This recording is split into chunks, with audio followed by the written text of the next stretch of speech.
Hello, everybody, and welcome back to NINJAGOCast. This week without intro music. I am your host, Sensei Meso. I'm Sakota, the guy who's at fault for not having intro music. I'm Josh. And I'm Bendo.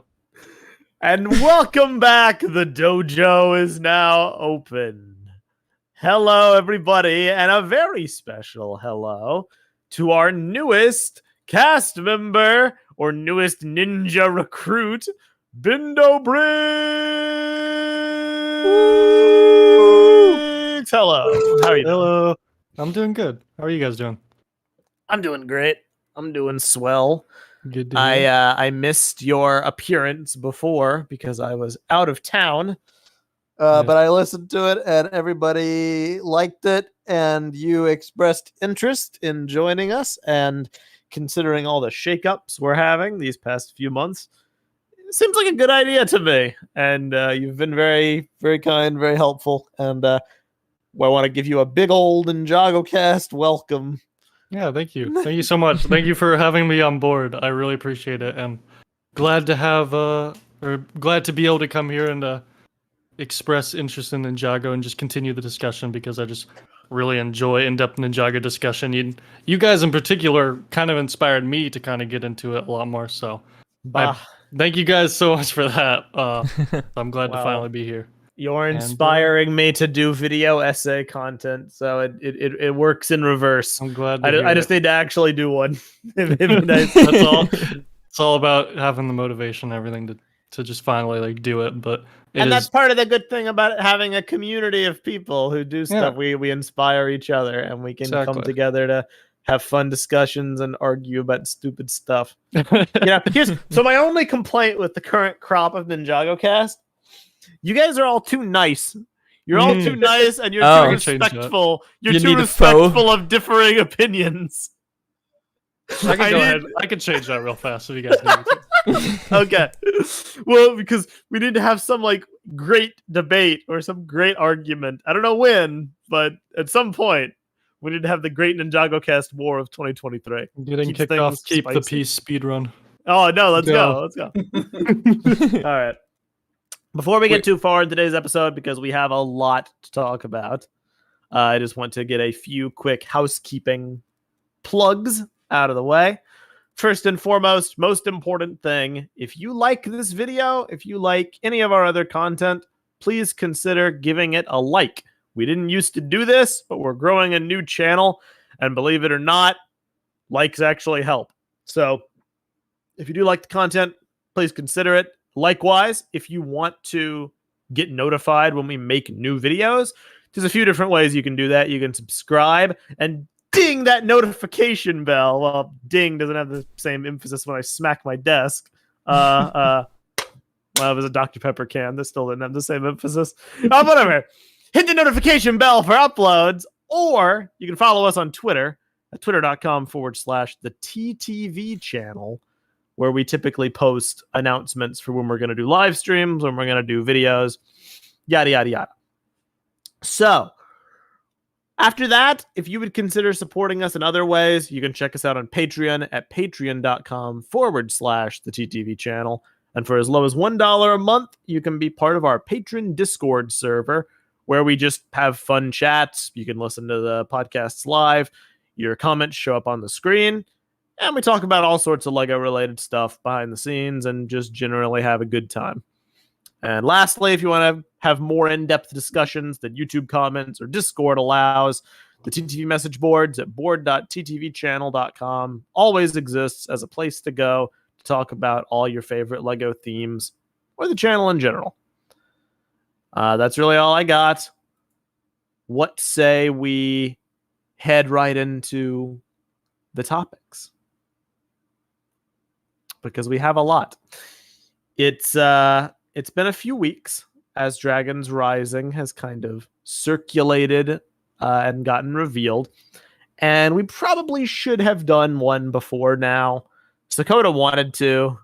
You wanted to numerous times. You said, this really isn't a good idea to let stuff pile up. And I was the stubborn one. I was like, well, I don't really know if I have enough to talk about yet. I don't really know. I kind of want it to get officially revealed. I kind of want to get a trailer. I want to get some more information from this round table they're doing. But taken in totality, it is kind of daunting. We probably could have broken it up a bit. So I yield to you on that one. I mean, I kind of did the news videos because of that too. When it first started to come out, that stuff, like the release date and merge the fragments stuff. But yeah. I want to, before we talk about it, we have an interesting question. And if we have questions in the YouTube chat, I do want to acknowledge them. Klaus asks, I have a question to you all. Do you think the last season of Ninjago should be remade? I mean, in a perfect world where there was unlimited amount of money and budget and time and creative freedom, I would respect a company or a writing staff being like, yeah, we probably could have done that better, and let's do a do-over. But the real world doesn't often work that way. A lot of times when there is bad media or controversial media, you don't really get do-overs. You basically just commit and then you go forward. I think one of the biggest instances in this was the video game Mass Effect 3, which had one of the most controversial endings of all time. And there were massive boycotts, petitions, people wanting the ending to be changed, the ending to be improved. And they basically did the very bare minimum. They released an extended cut, which added like a few extra minutes to provide more clarity. But they did not actually change anything that was there prior. I don't think there's a chance of Crystallized getting entirely remade. And if you remake it to fix all the issues people have with it, it's not really going to be the same season anymore anyway. You know what I mean? Yeah. It's very foundational stuff people have issue with, like Harumi and the Overlord and Nia. You can't really change all of that. New season that fits the same sets. Basically. Bendo, for those who don't know and might not be familiar with you, what's your stance on Crystallized? I don't think I've ever been more disappointed with a piece of media in my entire life. So, that's so that's epic. putting it lightly. Dude, high five. I love it. We have such varied opinions on the NinjagoCast podcast. Dude, it's epic. I love it. We're all respectful of each other. The thing is, like, going into my review, like, even if you watch that video at the end, I'm like, is this the worst season? No. But it definitely is, in my opinion. Maybe see, because here's the thing. I think I said this a little last time too. It really depends moving forward. If Dragons Rising is like really good, and we can just like leave Crystallized in the past and never have to bring it up again, yeah, maybe I'd consider seasons like Hands of Time worse. But unfortunately I don't think that's how things are gonna go. I think no matter what, I'm still going to have issues with Crystallized. Crystallized is still going to be a stain on the franchise moving forward. Epic. And the sheer amount of disappointment I felt during it is just, it's unrivaled, honestly. So, cool. Yeah. Well, fair enough. Happy fun times. I just wanted to catch everybody up to speed and get us all on the same page. In terms of like, if they redid it, at this point, part of me just wants to leave it in the past. Other part of me is literally writing a rewrite on it right now, so I'm on the fence. I feel like at this point it's just like official rewrite. Yeah. Nah. I think it's the kind of thing that should best be left in the hands of the fan community at this point. People have come up with so many different fixes and rewrites and redos. It's a thing for us at this point. Okay. Yeah. I think we should just start the debate early, the big debate of 2023 early. And I'll just say that I think that Crystallized is the best piece of media that has ever come out in just in general, not just Oh, there you go. in general, the best piece of media. How far Josh. could you get in that argument before you realize Josh. what am I doing this for? Okay, I'm gonna end this argument real fast. Josh, what you think of Lloyd Rumi? Oh, man. no. Oh, no. just the best ship. Second only to the Destiny's Bounty, which is the best ship. Hashtag cancel Joshua Deck. Oh my God. Oh my god, dude, we You love wanted a Larumi. war, you got a war.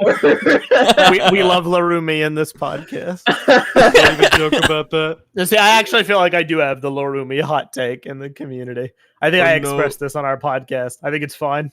What? Genuinely, I don't think mean it's fine. I said this on the podcast.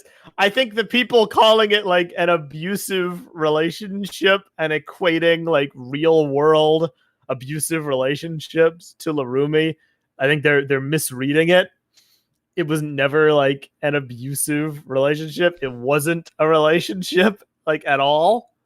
And it was played as a joke. I mean, it's still Ice abused Chapter. though, right? Like it was. She tried to kill him. Like, even It's if it's not a definitely- relationship, yeah, that's not a but- good thing to do. I don't think it's good by any means. I don't think it is as bad as people maybe make it out to be. It's not bad because the show didn't present it as being that bad. That's kind of my thing. Lloyd wasn't, despite how the writers may have written, oh, Lloyd is like traumatized and he can't trust people now. It was not played as like a serious thing for him. It was a gag. It was a joke. Haha, he keeps talking about his ex to Okay, Akita, but and she rolls her eyes. We're completely derailing the topic right now, but Yeah. in No, Crystallized, I'm sorry, I didn't mean for it to go in this Crystallized, way. it's clearly like she Right. has feelings for Lloyd because the Overlord, the super relationship Yeah. expert, knows it, and then she blows up his friends. That's the issue. That's the issue. My Larumi thing is, I think if they had wanted to actually write Larumi, I don't see any reason why it couldn't have been done, but it would have taken a very skilled writer to do it and make it believable. Yeah, I mean, And good have her, writing like, can do a lot. Have her regret her old actions and want to change and maybe see something good in Lloyd that's like aspirational that she wants to strive to be. And that's why she grew to feel a connection with him, not always had one. That's the issue. But they didn't do that. And, well, it sucks and it's absolutely god awful. Yeah. There's the I don't epic take it as detour. like a. I don't take it as like a. Oh, like we should like Crystallized is promoting these really bad, this terrible messaging, and we should stop it. I'm like, man, this is just bad writing. Yeah, that's the thing. I don't Like, think the writers think of Larumi as an abusive relationship Yeah. either. They see her as like a tragic, soul whose life was ripped apart by tragedy, blah blah blah. Hmm. Another time, another day, another Anyways. talk. Here's how we're gonna do this, because there's a lot to cover. I want to walk us back to the initial trailers for Dragons Rising. Where last we left off, there was the weirdly well animated teaser trailer that everybody was like, why does this look so good? This looks awesome. And then there was the second trailer, which had Lloyd talking to Wu, which looked less awesome. I think I some liked people had it. issues with the lighting on that one, myself included. Then after that, I forget when the first trailer came out, but it was the first one that really introduced our two new main characters, which are going to be the centerpiece of today's discussion. Because in Ninjago Dragons Rising, we have Eren and Sora. And they are our two new leading characters for 2023. You forgot one. Not who? Ryu. Ryu. Epic. Little dragon guy. Yes. I think the trailer that came out, it was the one on April 26th, where the announcer was like, everything feels familiar, but nothing is the same. Right? Wasn't that the Yeah, first one we yeah. saw?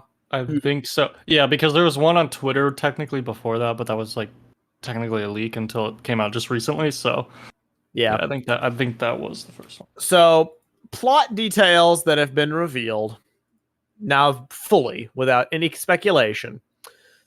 The realms have been merged together. And in the wake of that merge, the ninja that we know have disappeared. Lloyd must train these two new ninja, Sora and Eren, and stop this evil villainous force called the Imperium from trying to capture these dragons, which are super important dragons, or else bad things will happen. The dragons have the ability to either unite the realms fully or destroy them all together. All the while, they're going to be looking for the missing ninja, and they obviously find some of them because Kai and Nia are in the trailers. They're just hanging out. But the others are very absent, despite being in the sets. So does that mean we will see them? Or does that mean we will not see them and they're just in the sets? Who knows?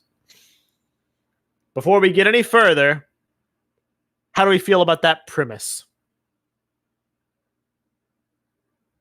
I know there were some conflicting opinions on it. I like having new characters. I think that's definitely a good idea. I think Sora and Eren look fun too.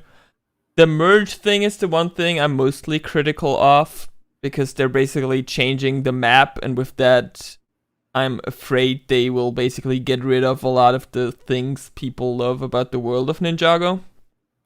But from what it seems like, it's basically just reorganizing stuff. So I'm hopeful that the things people like will still be there, but maybe in a bit of a different way.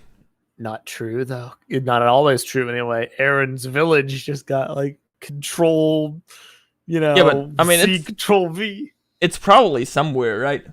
The way they describe it, it's just like there are cities ending up in other places and stuff like that. That's not how I gathered it.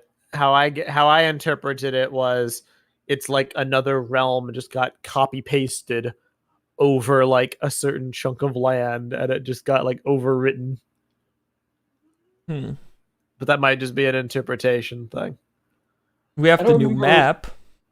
I don't remember where it was, like where I saw it, but I'm pretty sure I saw a thing saying, like, I think I said this in a previous episode, or maybe, somewhere else, but I thought it was that like pieces of the realms are appearing like together, and it's not like the entire realm is there, but it's like it's not the whole thing.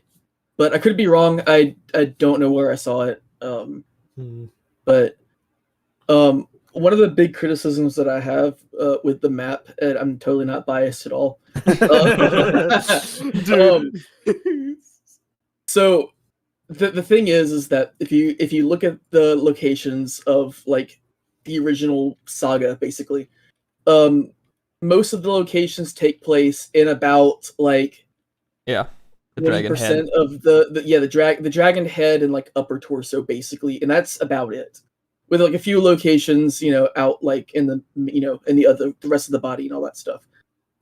So like if you think about how dense that particular part of the world is, and like how they managed to go like, 15 like seasons.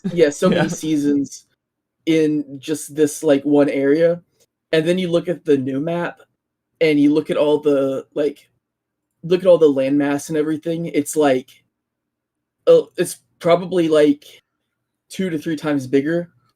And I'm mostly afraid that it's gonna be like it's gonna be a situation where the world isn't as fleshed out because they're going to so many places and then just kind of skipping to different locations. I thought about that too, but the way I think about it now is in those 15 seasons we had, where a lot of it takes place in the Dragon Head, a good chunk of it also takes place in other realms. And those realms are like new locations that are just in the world now. So I feel like it's not as bad as it could be with like using the space. Yeah, some of it enough. Is already known space. It's just what you got, like 6, 7 new continents, 8. Depends on what's a continent and what's an island. I'm mostly just Yeah. kind of looking at the places with like icons on them. Yeah. Josh, answer me this: when this first happened in the trailer, what emotion flooded through you when like the map just like completely changed? Panic.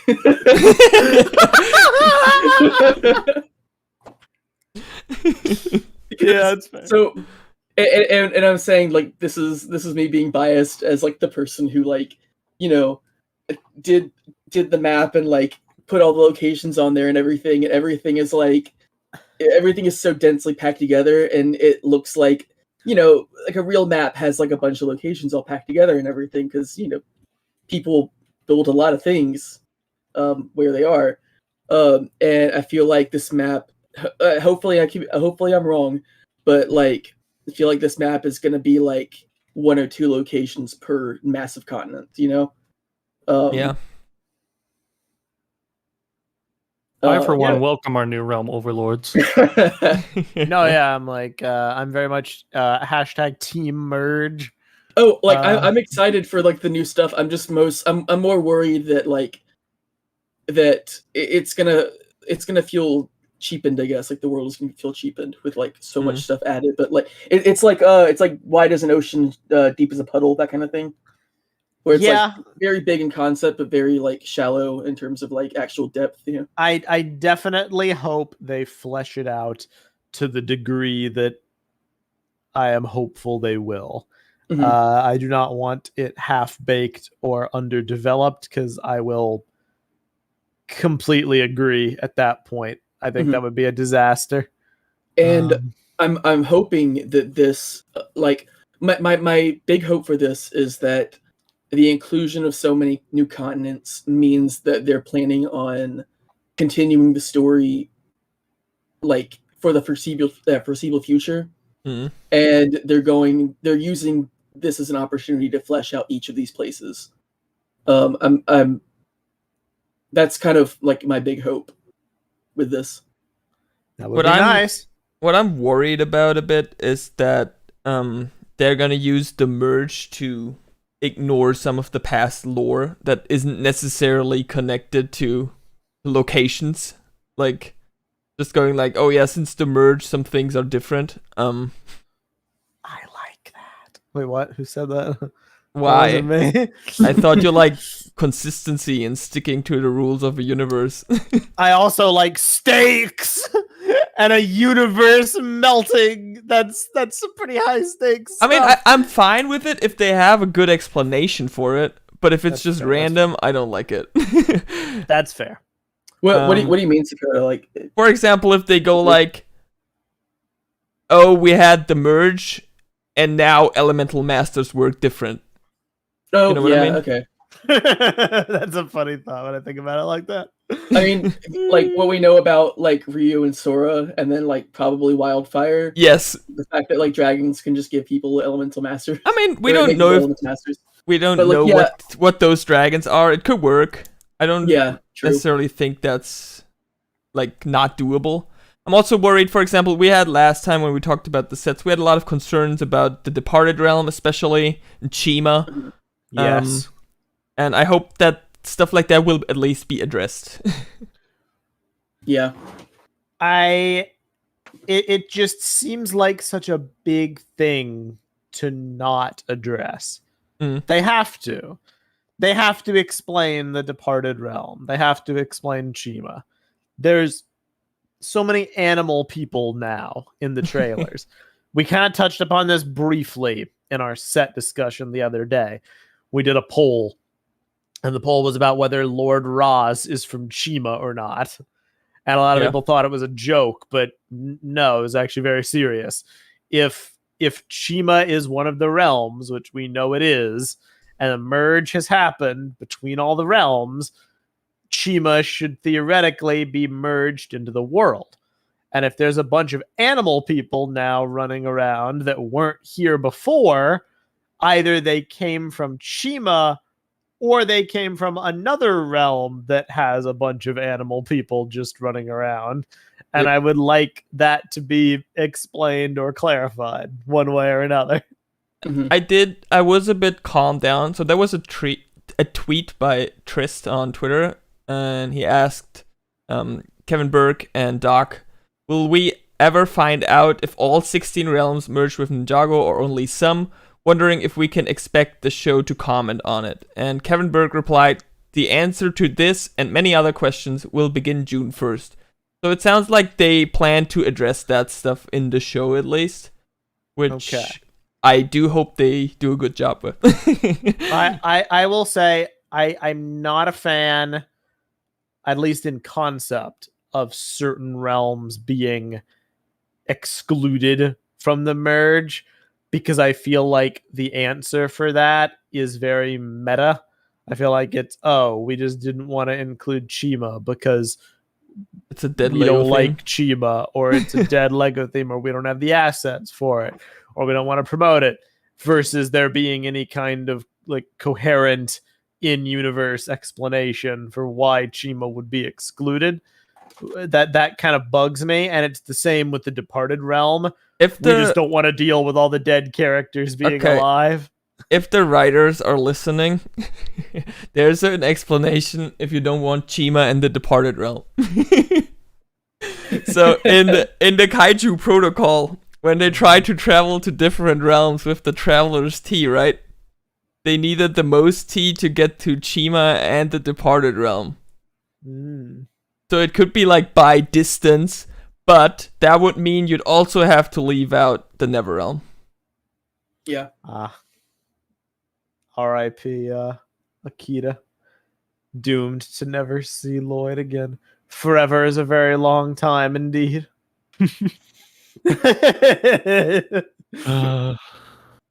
Well, we'll see.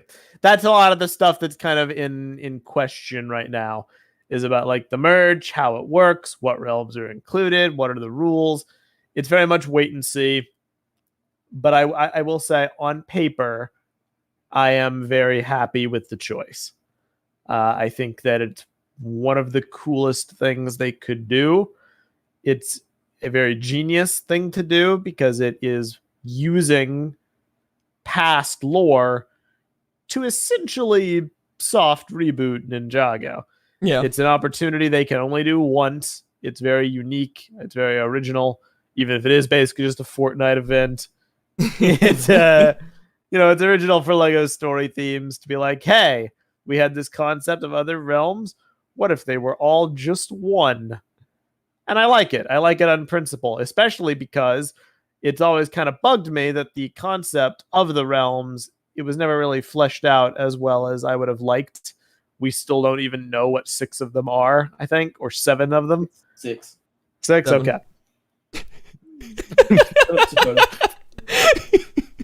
Am I missing a joke here? Yes. Yeah. So there's the whole debate because Fenwick says there's 16 realms parallel to Ninjago, and the debate is if there's 16 or 17 realms if you count Ninjago. And then in every other thing they refer to them as the 16 realms. So yes, but maybe one of them doesn't count as a realm. Well, here's the argument you were looking for. There you go. Let's go. No, I'm very much team 17. Oh, yay, Messo's on the right side.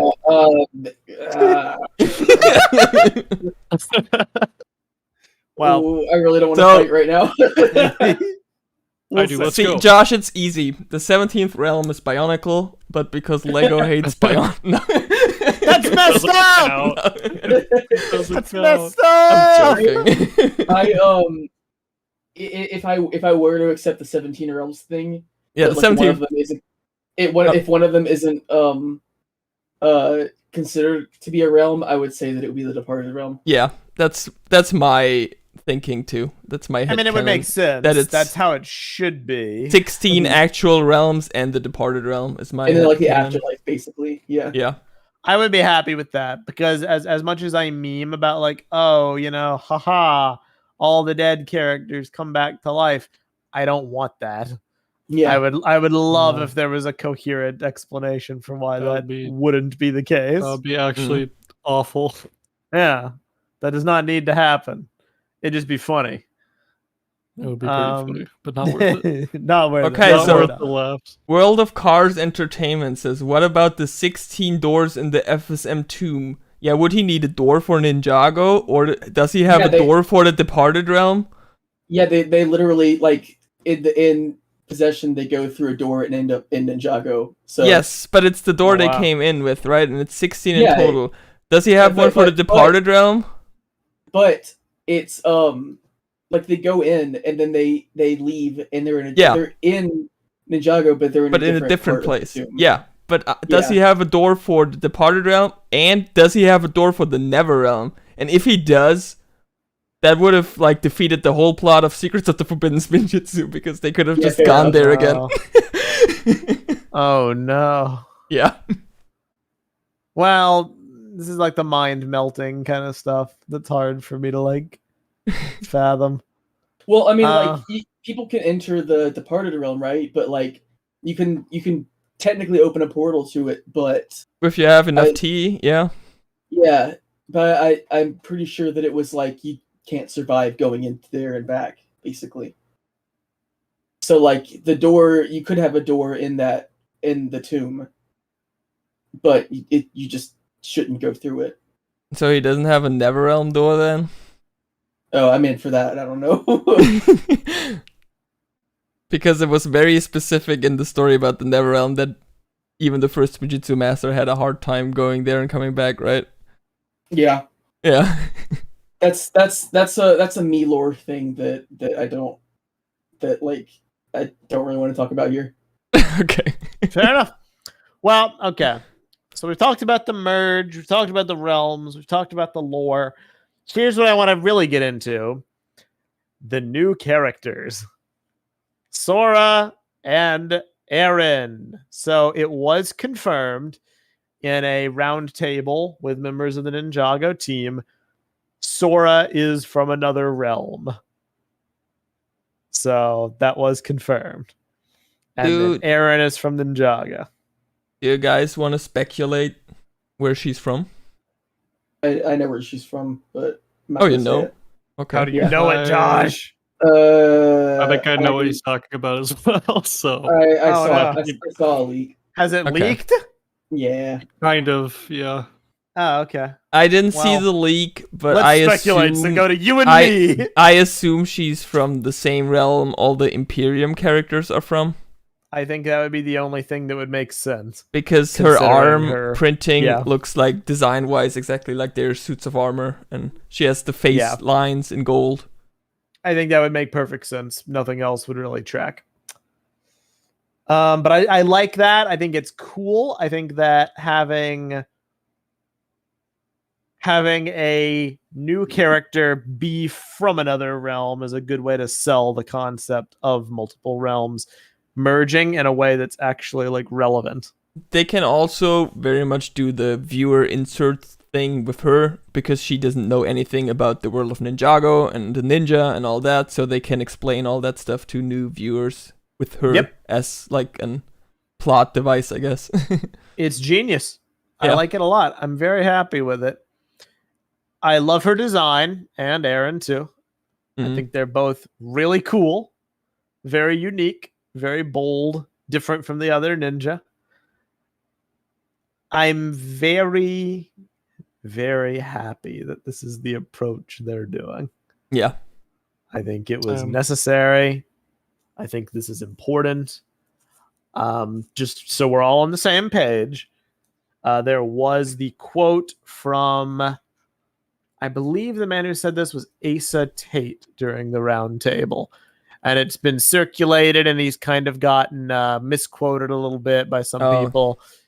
yeah. Here's specifically, like what he was saying. He was like, despite new characters being the focus, doesn't mean the old ninja are gone. Historically, the core ninja team has been the same 4 to 6 ninja, and the core team for this season is Lloyd, Eren, and Sora. The others will come through and appear, and the core team can shift from year to year. Asa said, this means we might see the original ninja come back and cycle in and join the fold, but they're playing a little loose with it. so they can follow stories and bring characters in and out depending on what they're up to and what's going on in the world. Asa also mentioned that they're still excited about building the world with the extended media, such as the books and comics, where they can also place focus on other characters. I haven't even thought about that, but that's like, imagine if they just did a Skybound comic about like the ninja that are not in certain seasons. That would be so cool. Yeah, it'd be very cool. So for all the people saying the old ninja are gone and they're never coming back, you're wrong.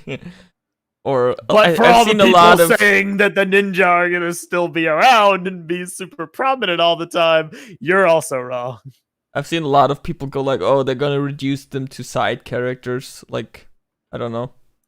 Functionally, that is clutch true. powers. And in a way, that's true. It's very true. It seems like it's more of a rotating main cast. Yes, than, that's what's different. Yeah. And that's what makes it a little bit disingenuous to simply say side characters. The ones who aren't part of the main cast will just be side characters. But that could change season by season. Mm. And that's kind of the approach that we have to get used to. I actually think that's great news. I know a lot of Ninjago fans are very upset about those news, but I feel like it solves the main problem we've had for years, where a lot of the ninja basically went through their character development, and they only really got cool new character development when they had a focus season, and in that season, the other 5 basically had no interest in character arcs. Yeah, and now they can basically just bring them in whenever they have a cool idea for a character arc, and not bring them in when they don't. Exactly. But they are not obligated to find and manufacture screen time for the different characters. The only worry I have if they have good explanations for, like, for example, why doesn't Lloyd contact Cole to help him out here if the world's ending? Well, here's for the now, thing about that. For this season it works because they're all lost. But if they meet up over time, like, why wouldn't they be in contact and help each other? Here's the thing. They will never be able to have a good explanation for that. Yeah. Because Marvel, one of the biggest properties in the world, doesn't have a good explanation for that. That's been the number one thing that's plagued the Marvel Cinematic Universe since 2013. Yeah. After the Avengers 1, and never in any movie since have they ever given a coherent reason why. And it's usually lampshaded as a joke in a lot of movies. You know, I'm sure in Ninjago the reason will be the world is so much bigger now, and there's so much stuff going on that the ninja have to split up to do good all throughout the world, and it might be a little difficult for Zayn to jet set 4 continents over to help with whatever Lloyd's plot is that given season. And whether that's a good enough reason or not will be completely subjective. Yeah. Some people will see that as a cop-out. I kind of do too, but I recognize it's for the greater good. It has benefits so that outweigh the problems, probably. I think it's fine. I think it makes sense if, like, there's so many realms and you just have to have, like, the ninja split up. I think it works fair enough. Like, personally, I'm not going to be too upset by it. It's just one of those things where it's like you kind of just gotta feel like this is in favor of, like, in my opinion, a writing decision that's actually a really good one for the show. Not just introducing new characters, but making the cast smaller as well. It's just nice to not have to worry about so many characters. And my main worry is just how are they going to set up stories for Eren and Sora? Like, is Eren, if they're planning like multiple seasons for these characters, like, is Eren actually going to be like a great character to have throughout and go through multiple different arcs? Or is she going to do one arc and just repeat it for every season? Same with Sora. Like, are we going to have these characters be like kind of one note, or are they going to actually be super fleshed out? Because the problem with the original cast is that they were all kind of one note, so you can do much with them. Crystallized was the perfect opportunity because they had a huge status quo shift with Nia being gone. Obviously, they did not take advantage of that. So now we're stuck in a position where we're back at square one. So I think having the new characters is really good.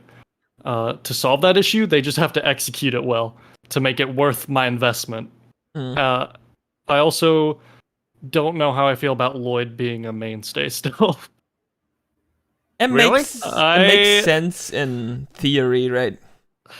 What's wrong with Lloyd being a mainstay? He kind of has to be, right? He's the master. He's the green one, Ninjago. He's the master. He has to still be around. I do like the master angle. I will agree with that. That's why he has to still be around. He can't like ditch He's also the the student. Here's my issue. Ancestor of the first Fujitsu master. The thing is, you could argue like with like all the other characters, like, oh, they didn't really have good send-offs in Crystallized, so like, why are we abandoning them? And for the other characters, I'm like, you know, a lot of them haven't really been fleshed out for a really long time. You know, I'm happy with where Cole ended up after Master of the Mountain. Sure, Kai and Jay are kind of boring these days. You know, Zane is fun, but you know, I don't think really anything negative happened to him. It's just he's just been kind of repeating the same fake out death thing over and over again. In my opinion, having those ninja be on such bad notes by the end of Crystallized gives a good incentive to want to move away from them, because there's no way to really keep them going. It just feels repetitive at that point. With Lloyd, though, I changed my mind because of the fact that I feel like they regressed his character so much. Or not really regress, they messed his character up so much in Crystallized to the point where I am not like rooting for him as a protagonist anymore. So they're gonna have to do some major course correction with him to get him on like the right page for me. So I'm like, I hope, but the thing is, like, I don't expect them to like go back and be like, oh yeah, there was some issues in Crystallized, so we're gonna like have Lloyd go through a character arc and they're not gonna even address that. Like, they're not gonna address it. So I'm like, I just, at this point, like right now, I don't feel invested in Lloyd's story. Like, I'm invested, like I'm interested to see what they do with Eren and Sora. I have faith that they can definitely make me invested in those characters. Lloyd, on the other hand, unless they really do him well, I don't have faith that I can. What in your eyes would investment. determine doing Lloyd well?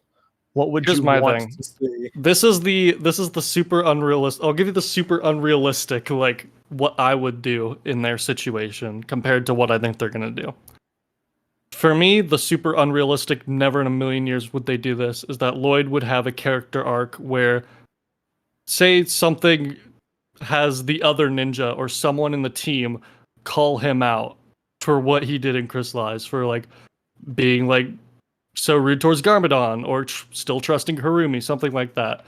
And then Lloyd has to go through some type of arc to kind of like figure out like kind of like I don't really know how to say it, but kind of undo that characterization that Crystallized did.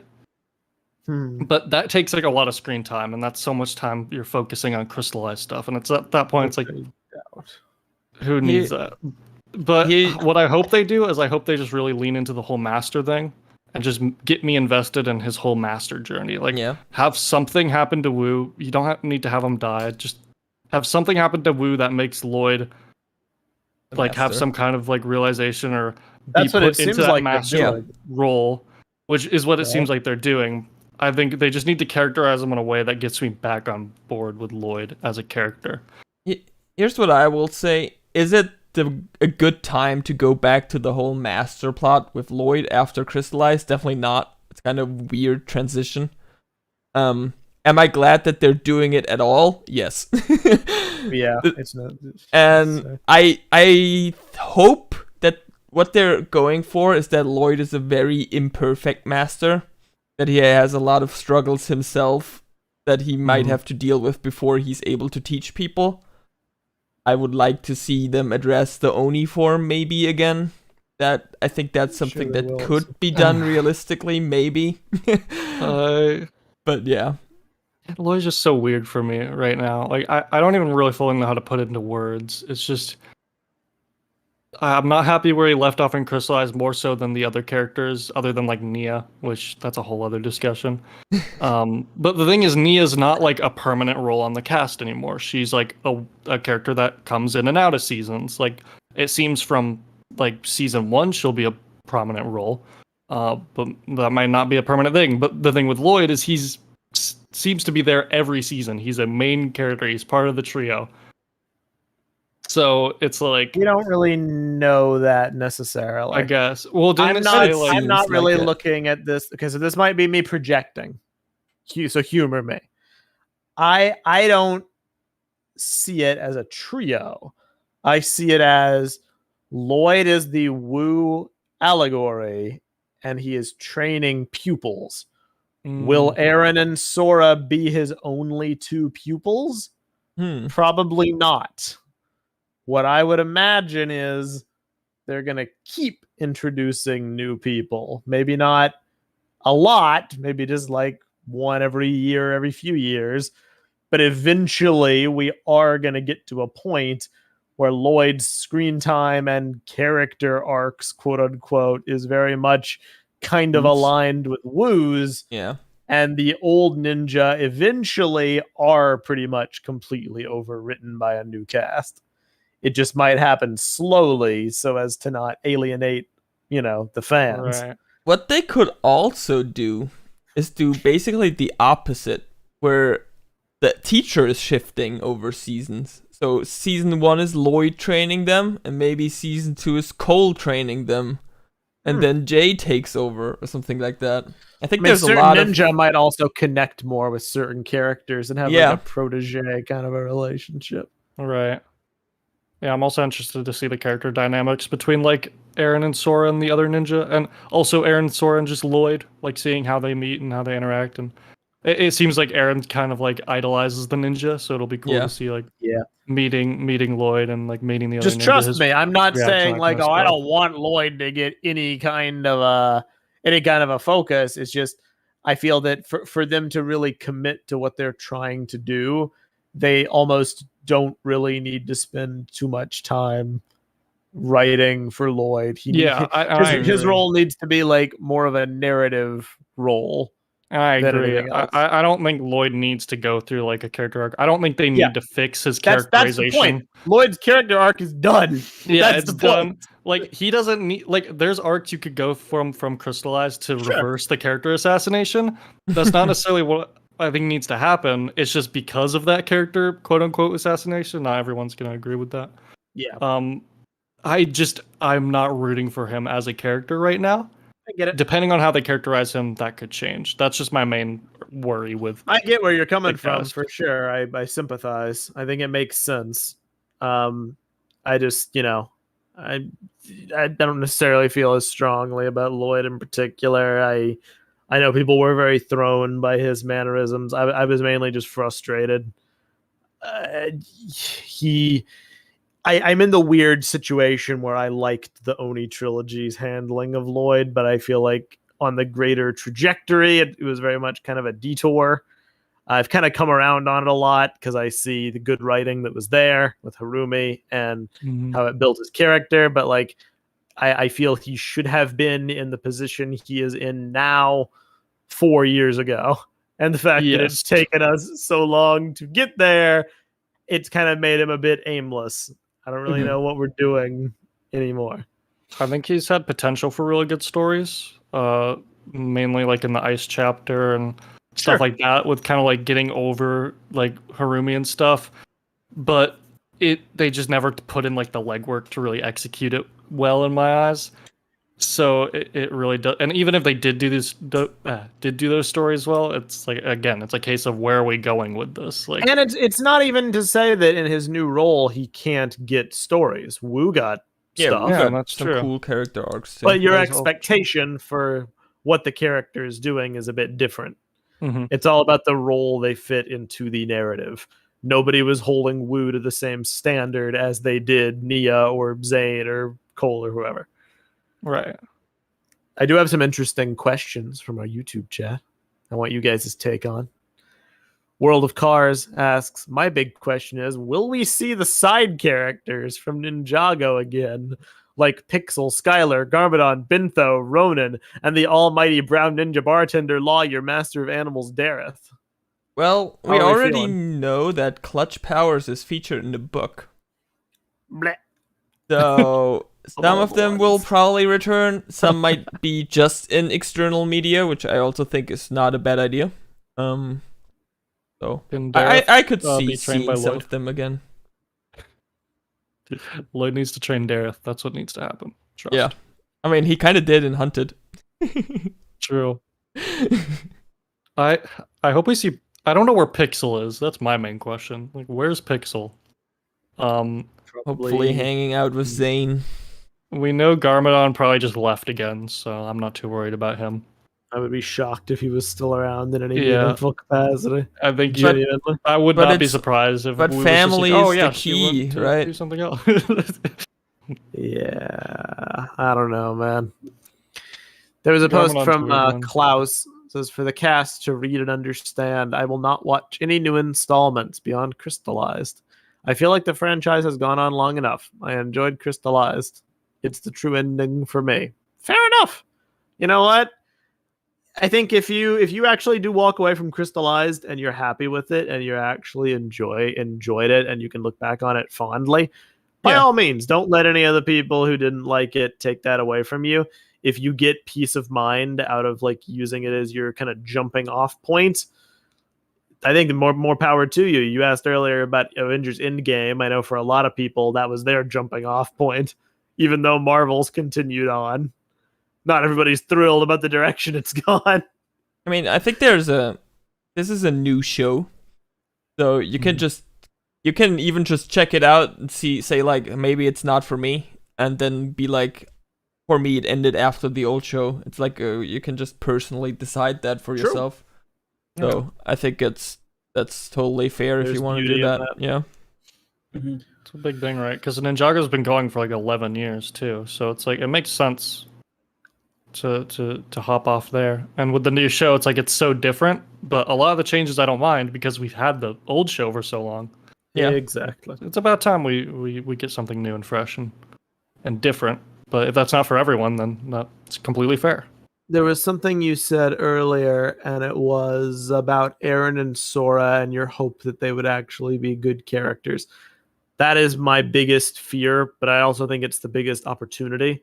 Mm-hmm. I criticize the old ninja, but it's not because I don't like them. I actually like all of them. I don't think any of them are bad characters, but I feel their characters were conceptualized for the initial run of Ninjago, and then they've just kind of been elongated and stretched. And for what it's worth, I think they did really good most of the time with them. I think they could have done a lot worse. But unfortunately, it just kind of happened that way. And this is an opportunity to actually make characters that have longevity, that could actually be designed to stand the test of time. And actually have a plan. Okay, this year they're going to go through this arc, which is going to lead into this arc, which is going to lead here, and the dynamics will change. And maybe that's setting too high of an expectation, but that's just kind of where my head goes to. That's what I want to see. I want Eren to have... I'm not expecting him to be the greatest character in like all of media, but I expect him to be like, have a direction, have a flow. Mm-hmm. I don't expect too much from this first year. I think this first year it's going to be pretty simplistic stuff. I think he's going to need to find his confidence. He's going to need to figure out what he's fighting for. He's going to have to get over losing his family, you know, all the formulaic stuff. But then from there, you can build on it. I do think it's a bit interesting how we already know that like Eren loses his family in the merge somehow. I feel like for the ninja, they all had similar stories in some ways. A lot of them lost their family somehow or parts of their family, but they also retroactively introduced that. They weren't necessarily created with that in mind in the pilots. So for Eren, they kind of do the work ahead of time, I guess. That's a good point. I don't know. Josh, how are you feeling about Eren and Sora? Do you like them? Do you have any concerns? I do like them. I think that I've been agreeing with y'all's take on like having a very bloated cast for a really long time. And I like that. I in theory, I like that they're cutting down on it in exchange for like 2 new characters, and then like kind of switching everything out every now and again. I just hope that they're good characters. Yup. But yeah, that's gonna be something that I have to like form an opinion on when I actually see them. Yeah. You know, like in the show. It's very wait and see. Yeah. I just want to caution people. Like, I'm not saying be pessimistic. I'm actually quite hopeful. People, we can't get ahead of ourselves. I don't think either of them are gonna be like the best written characters ever, like immediately. We gotta kind of give it that a comes over chance. time. Yeah. Yes, Yeah. it will come over time. It will build. It will change. I'm just hopeful they put a lot of thought into where they can go. That's what I'm hoping for. Do we want to talk about their powers a bit? Yes. What the heck is Sora? Master builder. She's a master builder. That's what it seems, that she can like manipulate Technology, metal or technology and like craft. She's a dream crafter from dreams. Oh, I think it's a good example of Lego implementing more of like the whole creativity angle. Because if you look at Ninjago, like, oh, we have the powers of creation and destruction, and then other than that, it's like, why is this a Lego show? So I mean, they did it's cool early to have on Sora. with the tornado of creation. Yeah, that is true. But they dropped that because it's so OP.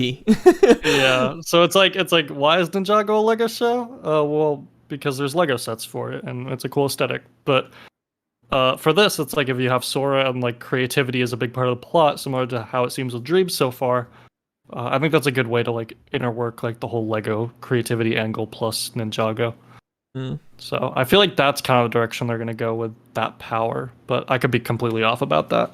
I like it. I'm just concerned about like what exactly it is, because I don't want there to be a situation where she's like an elemental master, but it's like stupidly done. You know, like I already take issue with a lot of the elemental masters and their powers, so I'm just like, I don't know. It might be a thing where it's like if Sora can just build stuff like whenever, it's like you're going to be asking a lot of questions like, why didn't she just build this when they were doing this? Or I build mean, this I think when they she were doing needs that? the So materials, right? she And needs she to have can like just, there needs to be a good like explanation of how the powers actually work, which obviously we're not going to get in the trailers, so we just kind of have to wait. Think that her powers have something to do with Ryu. Yeah. One trailer implied that, yeah. It Like, was every like, time oh, she the uses dragon's giving you powers or something. Yeah. And Ryu like blasts her with like power every time it seems to use the powers. I It'd be kind of fun. I kind of figured that like her power was like magnetism or something. You know what would be she's fun? If like she doesn't have really inherent power and she just gets it from Ryu, but it goes away over time. So he's basically the power battery for them. Yeah, and if they that like, would be a lose nice Ryu, way to nerf them. Yeah. yeah, like if they lose Ryu, she can't use her powers, and that would kind of help. I'd actually like that. That'd be pretty cool. Why do the dragons work this way? Yes. Why do we think? Like, is this another realm that has dragons that is now crossing over, and they work differently than the first realm dragons? I Or guess are these like the well- first realm dragons? to be fair, we've never seen like a first realm dragon interact with Yeah. like a lot with a non-elemental master. Hmm. There wouldn't It's really be also- any reason for the dragons to give the ninja powers because they already have powers. There's also implications that kind of work with all this, because the first Fujitsu Master has all the elements. He's part dragon, and he gave them to the first elemental masters. So if the dragon part of him basically has the ability to give powers, I mean, that kind of works, right? Also, if we fumble through what Crystallized was trying to say at the very end, the idea with that the like golden dragon. the That's golden the origin dragon of their power. Yeah. yeah. So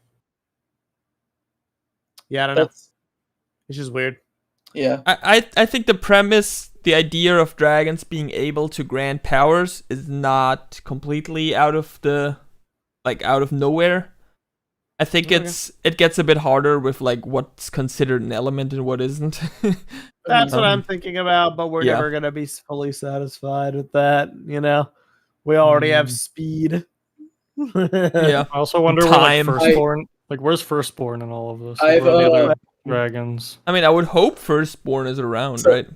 Yeah, like you would think Firstborn would be like a major plot point in this. Yeah. Unless first Whole Bird show. or something. I don't know. But the set's not on Firstborn shelf, die. so we can't do that. Yeah, Oh. maybe a remake or something. So Mesto, there's actually like a crackpot theory that I formulated. You mentioned that speed is an element. I actually I had a crackpot theory that Griffin Turner is not the master of speed, but actually the current master of time. What? Oh my goodness. The fact that like because inherently the hands of time travel, the hands of time, that like you could technically have multiple masters like of time in one timeline because of the inherent nature of the power itself. He also has an hourglass symbol. Yeah. He has an hourglass symbol. I'm actually gonna kill you. No.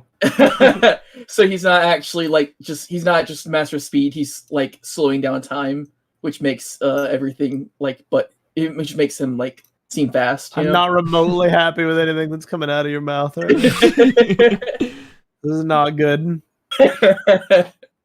Oh no. So Aaron, right? Yeah, Aaron, he can spin. Yeah. He seems to be a self-taught spinjitzu in master. Cool way. No one else has been able to learn spinjitzu on their own. You can do spinjitzu at an angle. Oh, No one else cool. has Oh, been yeah. able to learn spinjitzu on their own, except for maybe Doubloon. We're not sure about that one. the blue was taught by Wu. Dude, Everything connects to Wu. the blue is so funny. Oh, I miss the pirates. There was a pupil I never told you about. Yes. It's the balloon.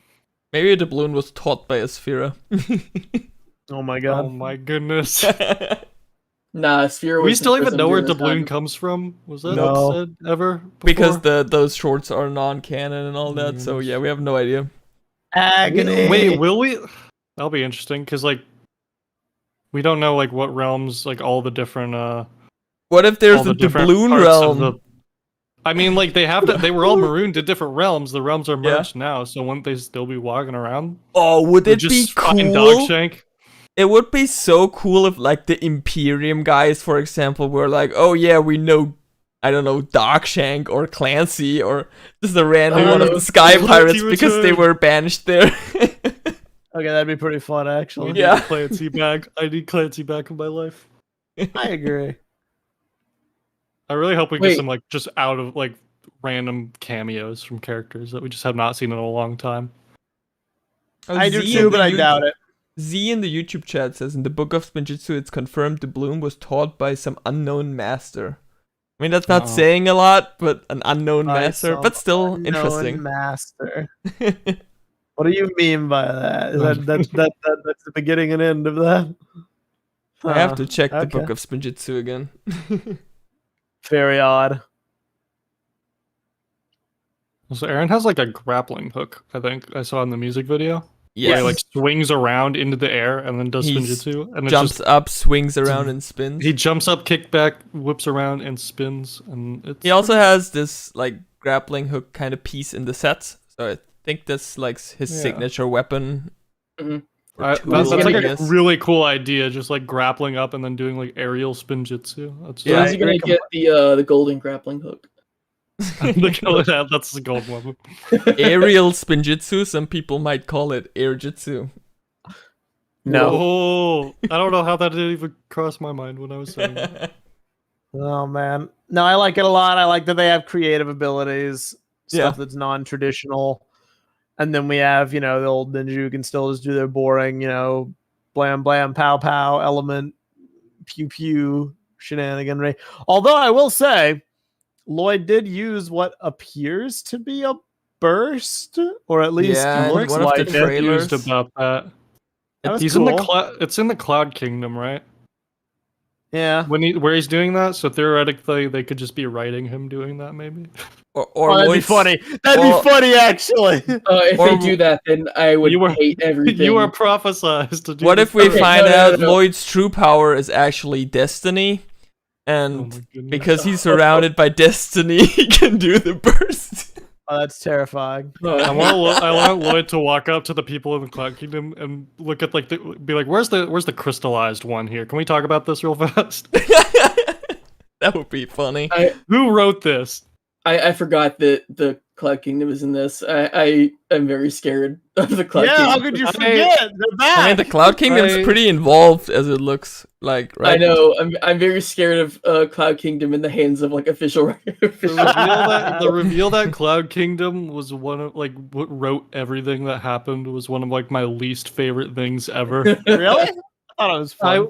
I thought it was. I don't know. I just remember being like, oh well, now you can just come up here and like rewrite stuff. It's like nothing actually matters. It's just written by these people. But now I'm just like, well, it could have interesting story opportunities. So I'm interested to see what happens with it. Yeah, and I've kind of forgotten about it.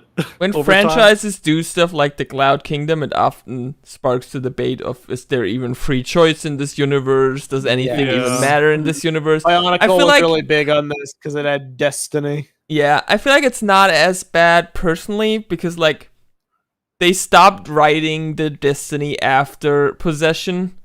So in that point, there's no problem. And beforehand, they didn't know about the Cloud Kingdom, so they still made all their decisions independent of it, right? So right. So, which is also very odd to me. I have a controversial opinion for this. And it might go on for a while. I'll do my best to be brief. It ties into my greater thesis about like consuming media in a very like meta way.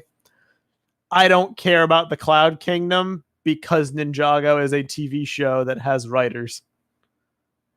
That's really the long and short of it. You mean that they already have that power? Yes. Yeah. I watch Ninjago and I enjoy it knowing that it's a fictional show written by people. The fact that there's another layer of that. Of fictional people writing. Of fictional people being written by real people. It doesn't make it any less for me. Because any media, you write, you watch, okay, they're making their own decisions. You immerse, you believe the characters, yada, yada, yada. But at the end of the day, you are self-aware enough to realize what you're consuming is fiction. Do you care any less? If the answer is no, then why is it no? Well, it's the in-universe perspective, I think, where you think about the rules of the universe, and you're like, okay, but why didn't someone just change it in the Cloud Kingdom? Because it's not to be. Why didn't one of the writers change it in real life? That's just how it ended up. Fate becomes manifest. The Cloud Kingdom for me, it's like I cared a lot when it first got revealed, and then over time I forgot it existed. Yeah, it's time so I kind of forgot about it, and now that it's back, I had like a PTSD moment, like, oh no, I forgot this is a thing. But now I'm like, you know what? Yeah, it's fun. I feel that I care a lot about a lot of stuff in Ninjago that doesn't matter. And I feel like the Cloud Kingdom is one of those things that really does matter, but I just can't bring myself to care or get upset about it. I'm sure it's going to be fine. In fact, I hope they do funny stuff. I hope they just write him to do the burst. I think the Cloud Kingdom was kind of involved in Crystallized, right? You know that. Quanish. Oh, Quanish. Yeah, that's right. Quanish was a fool. I need to speak to the Cloud Kingdom person who wrote Harumi, like coming back. Like that was her destiny. A perfectly reasonable conversation. Yeah, forget the Overlord shipping Harumi. Who in the Cloud Kingdom shipped Harumi? Who in the Cloud Kingdom? Yeah. Who in the Cloud Kingdom did that? Who in the Cloud Kingdom like wrote in the Overlord script? Like, Oh wait, I see you still have feelings for him. I think it's implied that the Cloud Kingdom stuff doesn't work on like Oni and like dragon stuff. What? And one of the things was that the Sword of Sanctuary, which is from the Cloud Kingdom, didn't work on the Omega. What? Oh yeah, I remember this. Okay, discussion. Never mind. Now I'm back to caring. Why? Why? Because I like think a higher power or something. The Cloud Kingdom does not directly affect all the realms, right? And it's and the Oni and Dragon come from the first realm and not Ninjago. I think there's like a power hierarchy kind of thing, and I think that like dragons and Oni are at like the top of that. You know what? No, I'm fine. Oh. I'm not gonna think also, what happens if somebody like since the Cloud Kingdom is just there now? What happens if a villain just came in and went like, "Yeah, I'm gonna take this place over. I write Destiny now." Like, well, that's a potential conflict now. The writers just write he didn't do that, and then it doesn't happen. Yeah, I guess so. You need to think. I mean, literally, yes. There's that funny meta level of like the real life people, but also what gives the Cloud Kingdom people their abilities? Is it the realm? Is it the people? Is it the paper? According to Splinter of the Blind Man's Eye, it's the paper. Thing that isn't canon. So if it's the paper, but I mean, it's the only thing we have, right? That explains it. If it was the paper, then literally anyone could go in there. Okay. Well, also, didn't was it like Kai or one of the ninja knocked over like the ink onto the paper that caused Dareth's like? Oh no! Yes. So no, you're right. Hey, it is the paper, which means it is the paper. Anyone could just waltz on in, take one of the scrolls, and write someone's destiny. Yeah, never mind. I care again. This sucks. Apparently, you can't. Why I don't like it. So if we look at the Splinter stuff, you can't just take a random piece of paper. They're like specific pieces affecting specific people, I think. But those are like the scrolls on the wall, right? Yeah. So you have a scroll assigned to like each person. Yeah, and that guy was just like writing on Dareth's scroll right now. That guy was writing on Dareth's. The ink affected it. Yeah.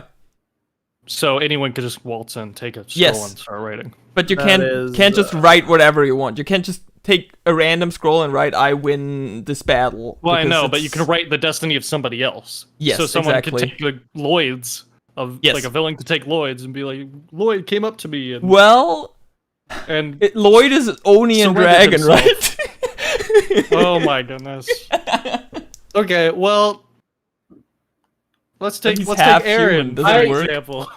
So I am struggling right now not to go into my lore about Cloud Kingdom. Go into it, Josh. I mean, you can go into it, Josh. My whole thing is that Cloud Kingdom only affected free will when Fenwick was in charge because he was a villain, and he specifically took over because he wanted to like control everything. He wanted to like affect people's free will, basically.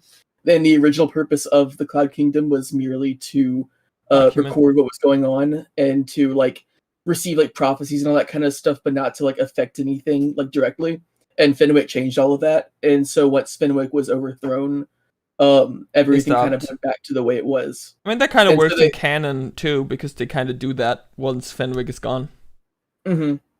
And that's why I'm scared of what they're gonna do with Cloud Kingdom, because if they keep going to that, like if they go back and it's like, yeah, we actually can still control stuff, then like that whole thing is kind of irrelevant. Huh. I'll put it this way: whatever they do. The Cloud Kingdom episode that will inevitably happen, because I mean we see it in the trailers. I am very worried for that specific part of the story. Can we also talk? I'm also very hopeful about it. I'm also very hopeful about it because I think they could do funny stuff with it if they play it more for jokes instead of actual lore stuff. But I agree. Can we also talk that from what we've seen in the trailers about the Cloud Kingdom stuff, there's a giant eldritch monster in there? I suppose we should address that, shouldn't we? Yep. It's like coming from a portal. So I feel like we would be remiss to not mention the two truths and one lie. Yeah. That referenced how the departed realm will unleash ancient creatures forgotten by history. Was that in the same two truths and one lie where they said the Cloud Kingdom prophesizes a new ninja? A new elemental master, but yeah, I think so. Yeah. Oh, I have them. I can pull them up. I would say the Cloud Kingdom one's probably a red herring. It's like we see Cloud Kingdom in the trailer.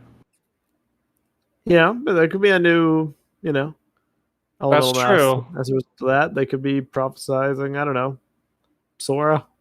Who knows? Yeah, that is true. Or Aaron. I hope Aaron doesn't have powers. I just want him to be a cool guy with a grappling hook who can do like funny spinjitzu. But he can do spinjitzu already, right? That's kind of a power. Well, I mean, everyone can learn it, but anyone can learn it. You just have to like be taught it. But I would like it if that would be where it began and ended with him.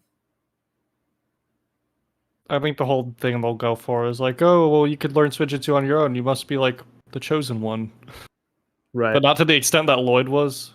I still kind of more like, oh, you're like, because you should be like a hero. Spinjitzu is golden. That Wu dies and his powers moves to Aaron. I doubt. It'd be so cool. I will say this right now: Wu is not dying. That Yeah, is I my don't think take. so. I 100% will say Wu is not dying. I don't care. I don't even care. You don't even care anymore. I mean, I want to just. I feel like it gets twisted sometimes. I don't have a problem with Wu. I like Wu. Wu's cool. I don't necessarily want Wu to die. I want Wu to vacate the story, and a way to do that is to die. And it also helps because Ninjago needs consequences and stakes, but it doesn't have to be. He could go retire. He could go off into the distance with Misako and explore for the rest of his days. He could open up a tea shop.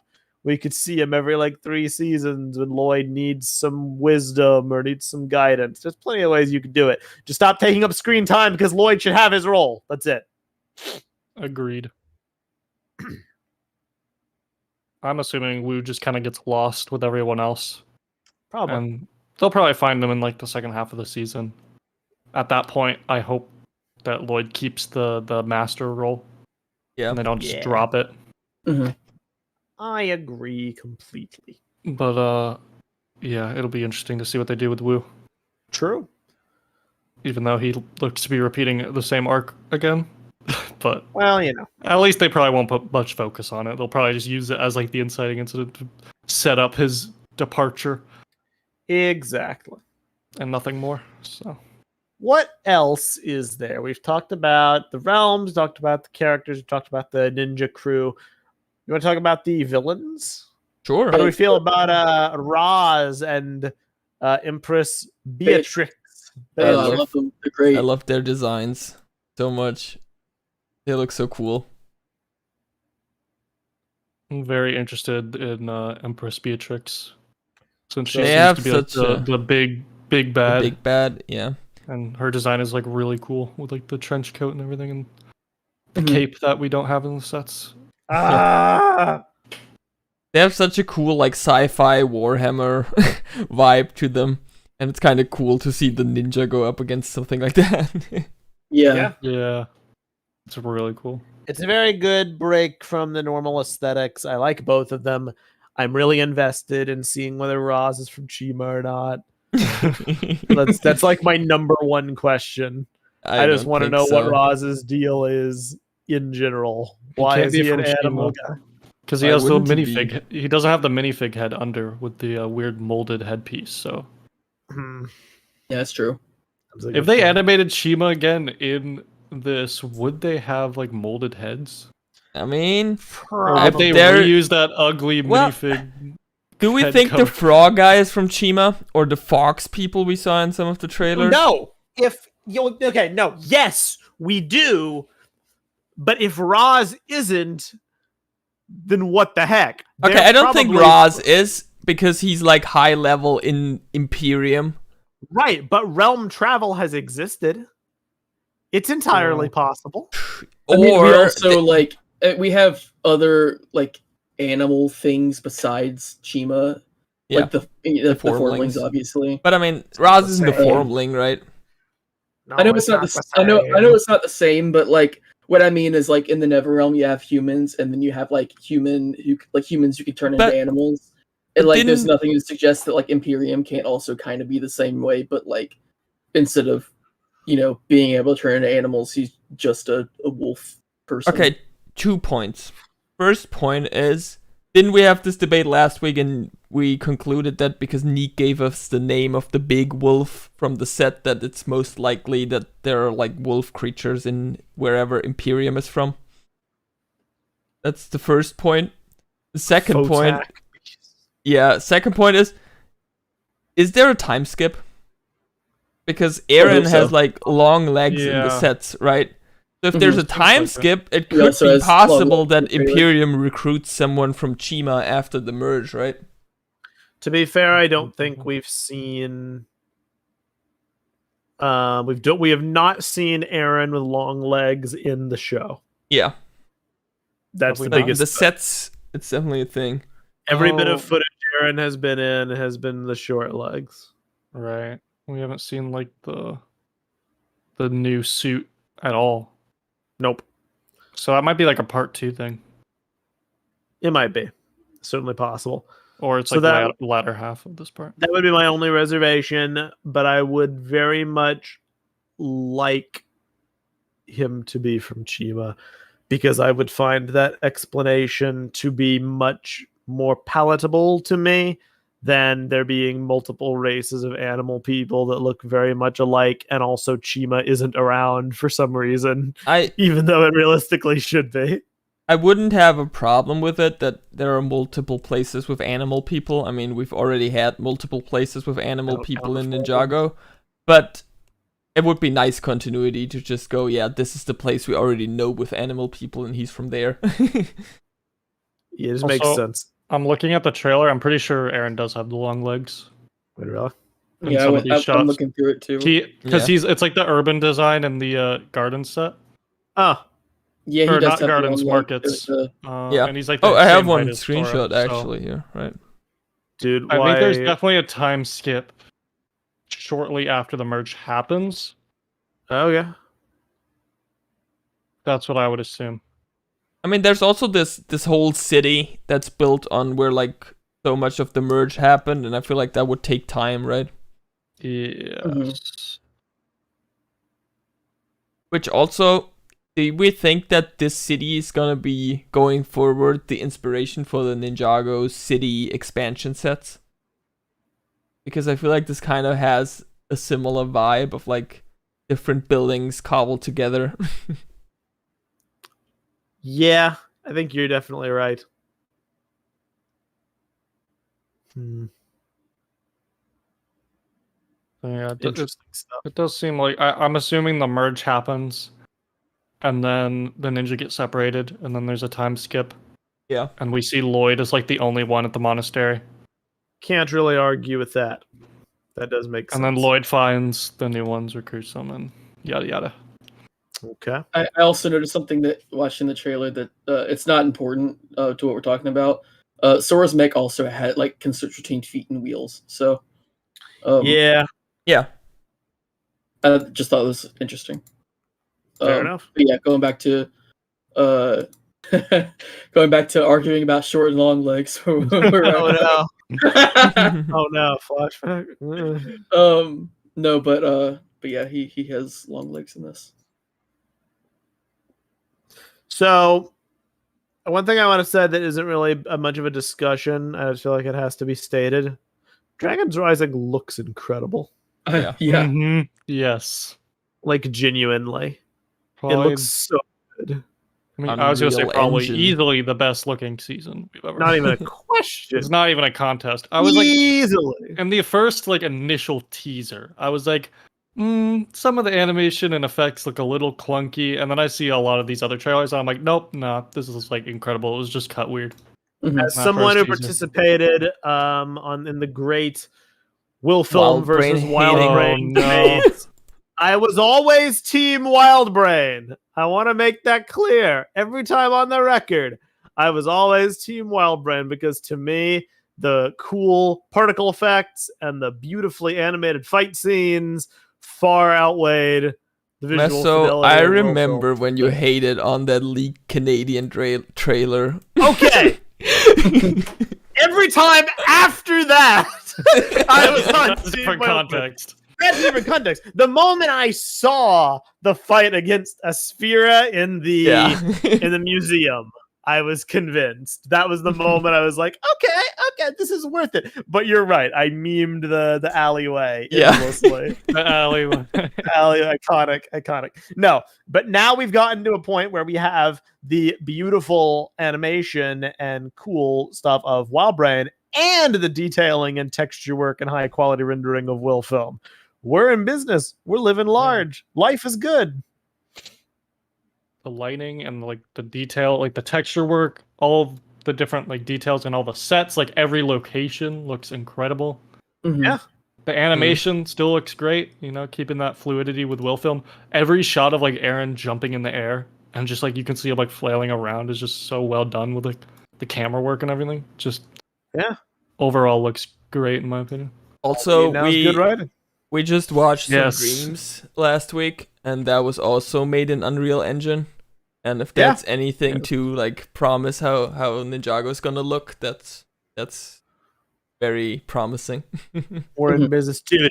The people who say seasons 1 through Monarch in the patron chat was just like, and somehow people still say seasons 1 through 7 looks better in every way. Bro. Those people are on like massive copium. You know, like I love Play-Doh Ninja. Play-Doh Ninja. Oh, I mean, they had their charm. They were good for the time. I don't want to say like awful or anything, but no, we're definitely in a better place now than we used to be. I will say, I think those people just don't like the redesigns. Yeah. I love Will Film and everything. I cannot deny I have, I love Wild Brain. I can't deny I have missed just like the vibe of the Oni trilogies, like lighting and set design and everything. But it seems that's pretty much back, so it's like the best of both worlds here. Thankfully. Like that's the one thing I missed from was mostly just the Oni trilogy, how it just looked lighting wise and set design wise. And that's not an unpopular opinion to have. A lot of people do miss that. That's really the crux of it all. It's like what do you value? A show that like looks better or a show that like moves better, you know? Yeah. Ideally you'd have both. Yeah. Yeah. It seems like we're getting both.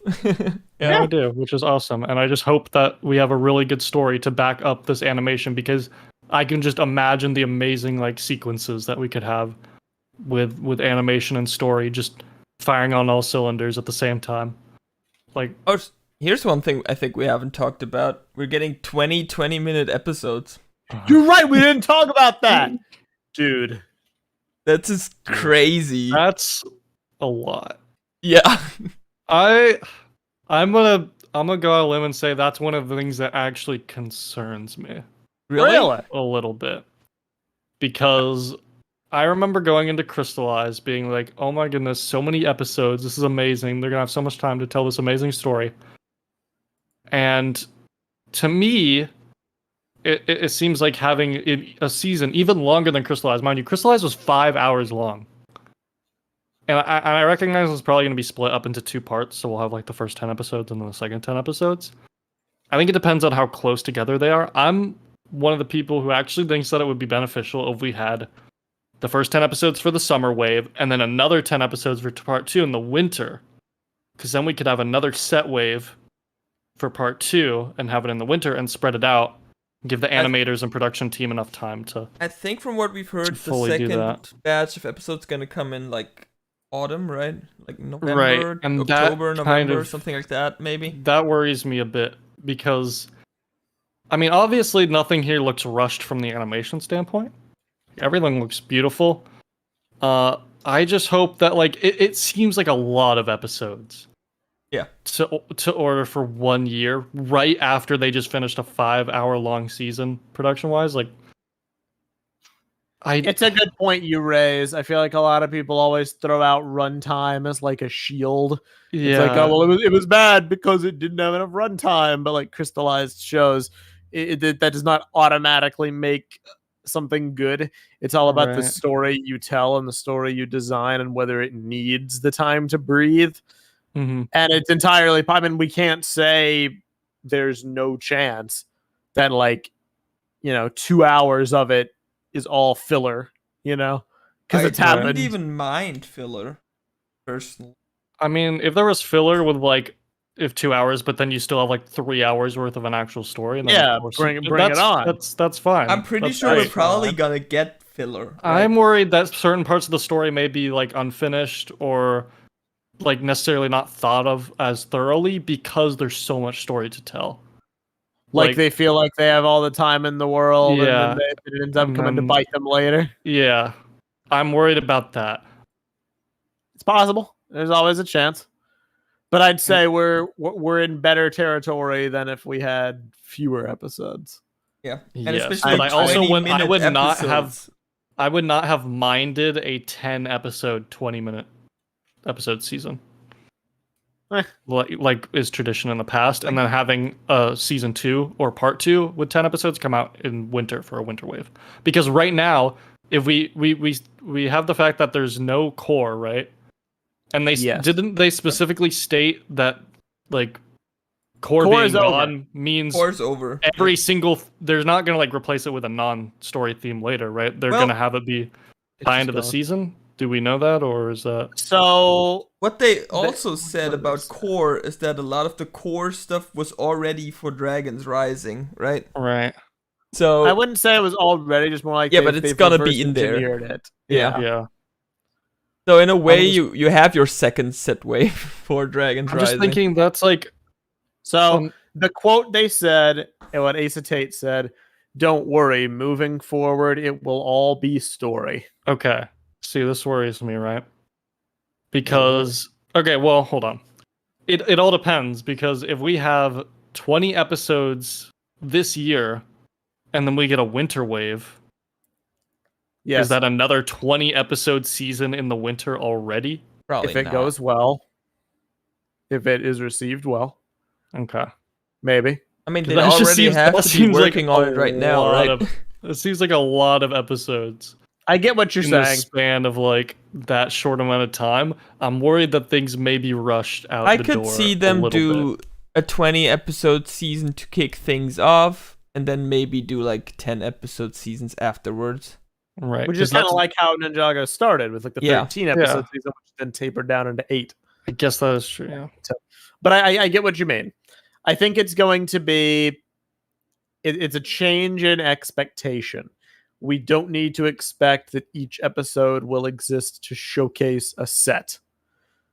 But in Right. reality, the sets will simply be elements of the story that will then get utilized. So like if the ninja need to go on like a journey to another continent or whatever to find dragons, that might take a few episodes to like get there, and they might have to stop and help like a village, or they might have a character building moment, or they might have skirmishes with Imperium along the way. It's not like we're going from main plot point to main plot point. It might be a main plot point and then some side stuff, and then a main plot point and then some side stuff.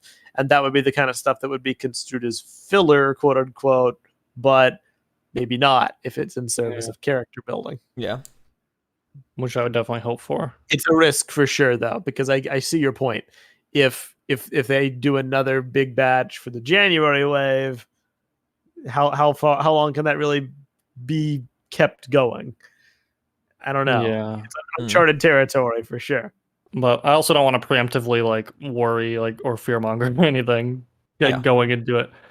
I have reservations, but I do also have a lot of faith because it's kind of a thing where it's like if it does do well and it's like really good, then 20 episodes a year is like that's fantastic. Yeah. Or I guess 40 Would be. episodes a year if they do. I highly doubt we'll get 40 episodes January. a year.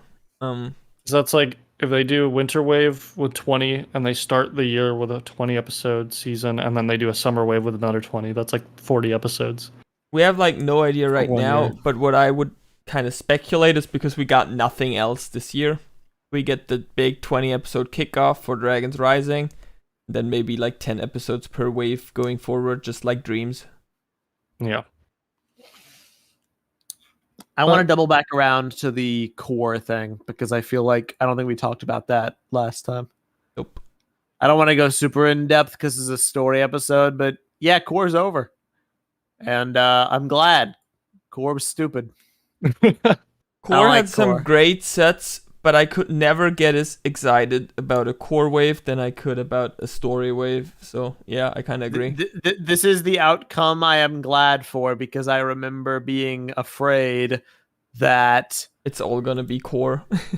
and that they were using this as a test to see if they could phase out story. I'm very glad that if that was a test, the outcome is a 20 episode story season. That's the most overwhelming slant back to the other side you could possibly imagine. So I'm very glad for that. And it's also interesting to me that a lot of the core concepts are being utilized. Not even just the vehicles or the dragons, but the freaking bone people. They're in the show. They're just chilling in the market or whatever. Yeah. Yeah. So what were they from the underworld, or are they from another realm? I don't know. I wonder if we'll see the orange snakes. I hope so. They're nice. I like More them. They're snakes. cool. So I don't know. Interesting things. What else? What else? What else? Song? Oh yeah, that's right. So the new song, it's probably the intro song. How do we feel about it? think I it's really cool. like it. Yeah, I liked it.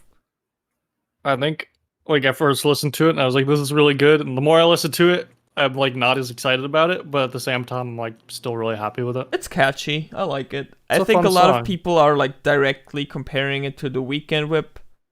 I think it's very different. I don't know if it's comparing them is useful or helpful in any way. For me, it's just like after this time, I kind of down for a new song in a way. Yeah. I feel that it was important to do something new. Yeah. After for this sure. song. I didn't even, for some reason, like before we got the announcement, or at least like, did they ever announce that it would be like a new like song other than the Weekend Whip, or did they just say that the intro is different? They didn't announce or say anything. They said I it don't on think. Twitter, Oh, really? I think. Yeah, Ninjago Music posted about it on Twitter saying that Okay, yeah. it's not gonna be the Weekend Whip going forward. Okay, but that's all they said. So for some reason in my mind, I was just like, oh, Sons of Garmadon style opening, where we have like a soundtrack for the opening. So to see that we're getting like a brand new Weekend Whip style song is really cool. Yeah, no, I like it. I'm that glad. idea. I jam out to it. It's pretty cool. You know, I don't really have much to say, but I'm glad it exists. As much as I like Weekend Whip, and I do, variety's Yeah. nice, and getting the same song remixed for a decade is the antithesis of variety. Now, are we gonna get this song remixed over and over again, or are they gonna write a new song for each season? Is the question. What I'm really wondering is who made the song. They didn't credit That any also- artist in the YouTube upload, and I'm like, who made it? That That's is a bit strange. uncool. Yeah, it's kind of I don't weird. know why they wouldn't Dude. do that. Like, why wouldn't they?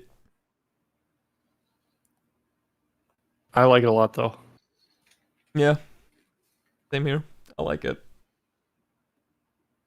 All right. We might be coming to the end of things, TBH. Yeah. You guys want to talk about that dragon that we don't have a set for? The big one? Big one? With the Oh, golden crown. Yeah. The new firstborn? Which Yeah. is my guess, the dragon that fought firstborn in combat and killed her and took the crown. Yeah. It's I don't know. firstborn's husband. It's second board. Looks cool. Hope we get a set for it eventually. Yeah. Yeah. I would assume so, right? It's so prominent in the trailer. Yeah, most you likely. think. There probably You just al- wasn't any, like You also budget like left. the other dragons that are like Ryu. Mm, Oh yeah. just You like grown it- up. Yeah, like the grown-up Ryu. There's like, they seem to be. There's just a lot of different dragons. Just like I know they're the basic premise is like they're hunting dragons, similar to Hunted, but they want to like use the elemental power, I guess. But I'm I curious, like, guess. what is Ryu's like role in that? I mean, it seems to be about the whole merge thing too. That the dragons have some kind of control over that. All right. Yeah. Yeah. I'm curious to see how Ryu plays into it. Like, why is I he would love important? to know.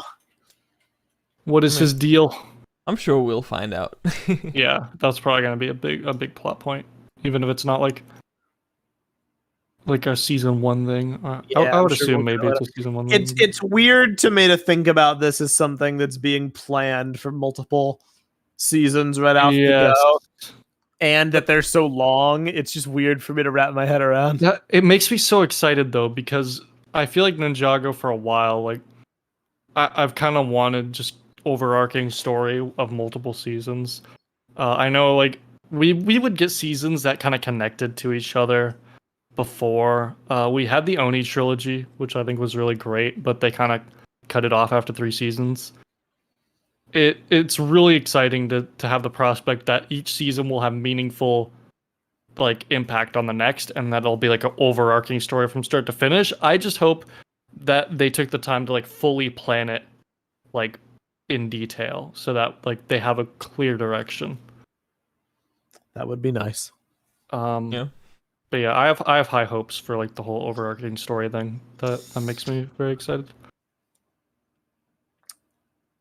I think at this point, unless there's anything else I'm forgetting, we should probably move into final thoughts about how we're feeling with all of this in totality. Our concerns, our thoughts, our opinions, what we're kind of expecting, because we don't have much long to go. Dragons Rising comes out in like 13 days from the time of this recording. Yes, probably right. It's coming. So, Josh, you go first. How do you feel about all this? Dragons Rising, hopes, fears? So, before all of the stuff came out, I said that I was like cautiously optimistic, kind of, but that I wasn't going to theorize or anything, because I've been like, I've done that before and been very disappointed. After seeing all this stuff, after seeing all the sets, seeing the trailers, all that stuff, I'm very excited for it, but I need to know how good the writing is. That's like the biggest thing, and that's not really something that you can really show in like a trailer. Nope. To its fullest extent. Like you can show how good the animation is, but like I'm really worried. I'm hoping that going back to the 20-minute episodes is gonna like give them room to breathe and like flesh out these characters and everything. Because a lot of the biggest development for the ninja happened when the 20-minute episodes, were there, and so that's yeah, they have all the ingredients, all the proper ingredients. I hope that they like actually they use them well. I agree. All right, Sakota. So when we talked about like our expectations last time, I was like cautiously optimistic, but I feel like from everything we have seen, there was nothing I really dislike. It's been all great. Looks like great animation, 20-minute episodes back, new characters. This is a lot of things we wanted for a long time. The villains look cool. So I'm really hyped. I'm really excited. I hope I won't be disappointed, but right now I'm just embracing it. I'm really excited. All right, Binda. I'm in like denial of how excited I am. I'm excited for it, but at the same time I'm like, no, don't get excited. That's a bad idea. I also have a lot of worries that I feel like may be kind of superficial. Like, should I really be worrying about this? But then in other areas, should I be this excited about this? Like, this all feels like kind of a big, like kind of a gamble, but at the same time, like, I think we're in good hands because again, the trailers look great. Everything we've seen looks great. Visually, it's going to be amazing, but visuals have never really been Ninjago's main issue, or like an issue with the show in general. To me, it's always been, how is the writing going to be? And I think like I'm kind of on the same page as Josh, where I'm just like, I need the writing to be good. They have all the ingredients to make it amazing. I also thought the same thing about Crystallized, though. Yep. I was like, going into Crystallized, this looks amazing. Visually, this looks fantastic. The trailers look great. Everything I've seen looks great. There's so much potential. I'd argue that Dragons Rising has more potential because of the fact that we have new characters and we have a lot of the things that we've been wanting for a while. We have a switch up. We have interesting new ideas. The realms merging. It's just, how are they going to do it? I don't think they can really mess it up to the point where I would like hate it. I'm sure there are ways, but maybe I'm not thinking creatively enough. I think that the biggest thing is going back to the 20-minute format. Yeah, that for me was a big thing. Like I think that's so whenever like I remember back when season 11 came out and like, you know, everything went to the 11-minute format. I initially defended it. Or I didn't defend it, but I wasn't like against it or anything. But after Crystallized, I guess, I kind of realized that like, yeah, everything's very like everything's sort of just replacing. I don't know how to describe it. It's like instead of, you know, character moments, they kind of went with just more action scenes because the format didn't really allow for any like slower dialogue kind of stuff.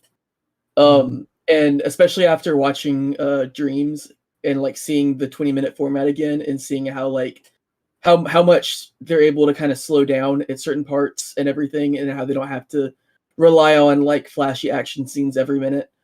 I'm really excited that they're going back to like the long form format. I definitely agree. That is a really good thing in my opinion. I do think there was a point where they mastered the 11-minute episode format quite well, where I would say it like Master of the Mountain Seabound. Mm-hmm. But after like watching Dreams with you guys, it was like, oh yeah, this is kind of what we're losing with the 11 minutes. I'd say even with Master of the Mountain and Seabound, like specifically Master of the Mountain, I love like Cole's like journey through that. I would have loved to see it fleshed out more. Yeah. Because you can just linger on the moments longer. There's so much stuff in Wild Brain seasons where I'm like, I see the idea, I love the idea, but where's like the execution of it? Like, where are those character moments that just completely convince me like of like the journey that the character's going through, or like that make me like not question the decision making behind like actions. Like, there's a lot of stuff that you miss with that, like what's going through these characters' heads, why are they doing what they're doing, why are they feeling what they're feeling. You miss that a lot, and even when it's done really well in Master of the Mountain and Seabound, you still miss some of that stuff. It doesn't have as much time to breathe, and the execution isn't quite as good as I wish it was. That being said, making the episodes longer doesn't automatically make the writing better. No. So I feel like that's definitely something I agree with. It's my Master of the Mountain hot take. I love it desperately. It's actually one of my favorite seasons, just in general. But I do feel that it was really only as good as it was because people were literally desperate for anything at all with Cole. And I feel like what we got was pretty good, but it could have been better. It really just amounted to Cole loves his mom and like wants to honor her, and which he can lead. Fair enough.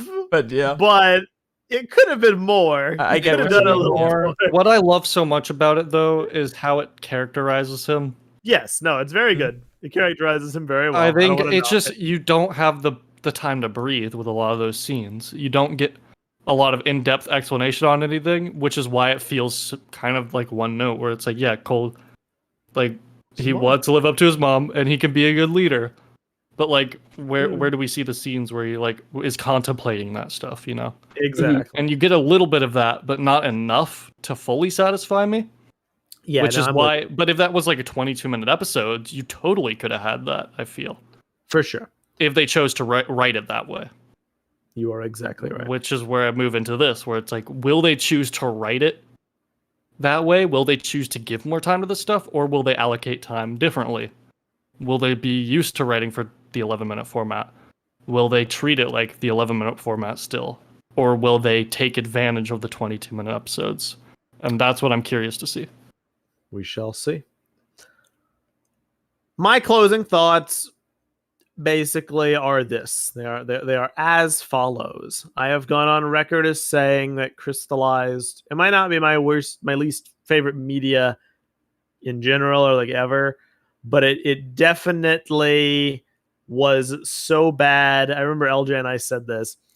It's so bad, it's the worst Lego story theme ending from my perspective. And it was so bad that if I didn't know any better, it would almost feel like intentional. Like, how could we make something that would anger the most amount of people, disappoint the most amount of people, tank as much goodwill as had been established. It very much was like, if we wanted to kill Ninjago, what could we do to make it happen? And just do everything and then tidy it up in a nice bow and send it off. So it feels stupid for me to be excited for the immediate follow-up to that, written by the same people, animated by the same studio, produced by the same team. But I really like what I see. Maybe it's a shock to some people, but whatever. I can be excited about stuff. It looks fun. Yeah. There were episodes written by these writers that I really enjoyed. They're capable of doing good work.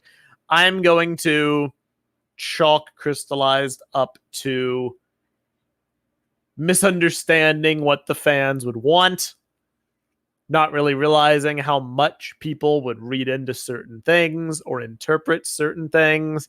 Do we really think the writers sat around in a huddle and were like, we just want to ruin Lloyd, we just want to make Lloyd like super unlikable? No, I'm pretty sure no. I'm sure they were just like, oh, people like Larumi, maybe we'll do an open-ended, maybe they're a thing, maybe they're not. Oh, we want to have Lloyd and his dad have angst. How do we do that? Lloyd doesn't like that he's evil. That worked before, right? It's stuff, short-sighted decisions that they don't really realize the ramifications of. I'm okay with, this is a new clean slate. This is a new show. As far as I'm concerned, they deserve the benefit of the doubt to prove themselves in this new format, in this new era. And they're basically doing everything I whined about for years. New characters, big world status quo shakeups, changes to the philosophy of making the show, planning ahead multiple years, designing a story to last multiple seasons. I would kind of be a jerk if I didn't recognize that and be like, okay, I'll give this a fair shot. I'll appraise this on its own merits. Now, what I will say is, if they do all this, okay, say they do everything I just said, everything I've wanted for years, and then we're 2 seasons, 3 seasons into Dragons Rising, and it's not working, and they're repeating past mistakes, and it's still not good, and the writing is bad, and the characters suck. For me, that's going to be like the Ninjago death knell, where instead of complaining about it, I probably will just stop talking about it. Because if they do everything I've ever wanted and it's still not good by my standards, it probably never will be. You know what I mean? Yeah. So I'm kind of just, I'm cautiously optimistic, but I am optimistic. It looks fun. It looks well produced. It looks creative. And I really respect them for taking bold steps forward to do what needs to be done, even if it makes people sad on Twitter and Tumblr. I get it. I don't want to belittle anyone that really loves the old Ninja. I love the old Ninja. But stuff like this is necessary. You have to take risks sometimes, so the thing you love can keep existing instead of just tapering off into forgettable, controversial, badly written seasons. This could be a good thing, and I'm excited for June 1st. Yeah. And you bring up a good point, too, with, like, Crystallized kind of... I think Crystallized's biggest flaw was misunderstanding its characters. Yeah. And the fact is, like, with this new show, we have new characters, and we are separating ourselves from the old characters. So there's not really room for them to misunderstand their own new characters, which gives me a lot of faith that, like, they can write some really good stories with them, and they're not like held back by the old characters. That's the only reason. That's one of the reasons I'm still kind of skeptical on Lloyd.